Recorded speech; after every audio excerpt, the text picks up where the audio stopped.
Mine eye and heart are at a mortal war, how to divide the conquest of thy sight.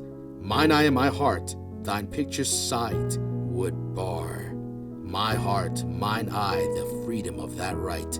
My heart doth plead that thou in him dost lie, a closet never pierced with crystal eyes, but the defendant doth that plea deny, and says in him thy fair appearance lies. To side, this title is impaneled, a quest of thoughts, all tenets to the heart, and by their verdict is determined the clear eyes moiety and in dear heart's part, and thus mine eyes do is thine outward part, and my heart's right thy inward love of heart.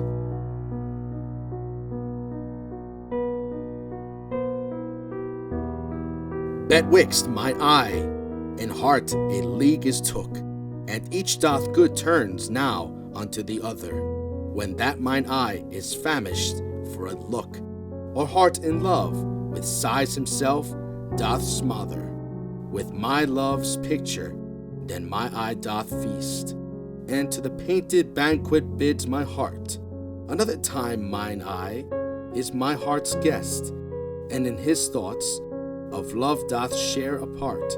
So, either by picture or my love, thyself away are present still with me, for thou no further than my thoughts canst move, and I am still with them, and they with thee.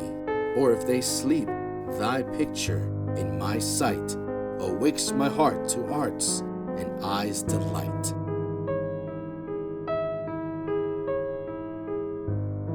How careful was I, when I took my way, each trifle under truest bars to thrust, that to my use it might unused stay, from hands of falsehood in sure words of trust. But thou, to whom my jewels trifles are, most worthy comfort, now my greatest grief, thou best of dearest of mine only care, art left a prey of every vulgar thief. Thee have I not locked up in my chest, save where thou art not.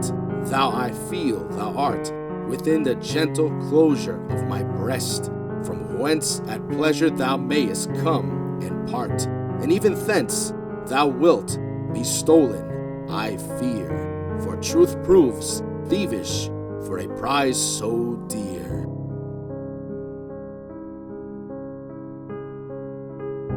Against that time, if ever that time come, when I shall see thee frown on my defects, when as thy love hath cast his utmost sum, call to that audit by advised respects. Against that time when thou shalt strangely pass, and scarcely greet me with that sun thine eye, when love converted from that thing it was, shall reasons find of settled gravity. Against that time do I ensconce me here, within the knowledge of mine own desert, and this my hand against myself uprear, to guard the lawful reasons on thy part. To leave poor me thou hast the strengths of laws, since why to love I can allege no cause. How heavy do I journey on the way, when what I seek, my weary travels end, doth teach that ease and that repose to say. Thus far the miles are measured from thy friend. The beast that bears me, tired with my woe, plods dully on to bear the weight in me, as if by some instinct that wretch did know. His rider loved not speed, being made from thee. The bloody spur cannot provoke him, on that sometimes anger's thrust into his hide, which heavily he answers with a groan, more sharp to me than a spurring to his side.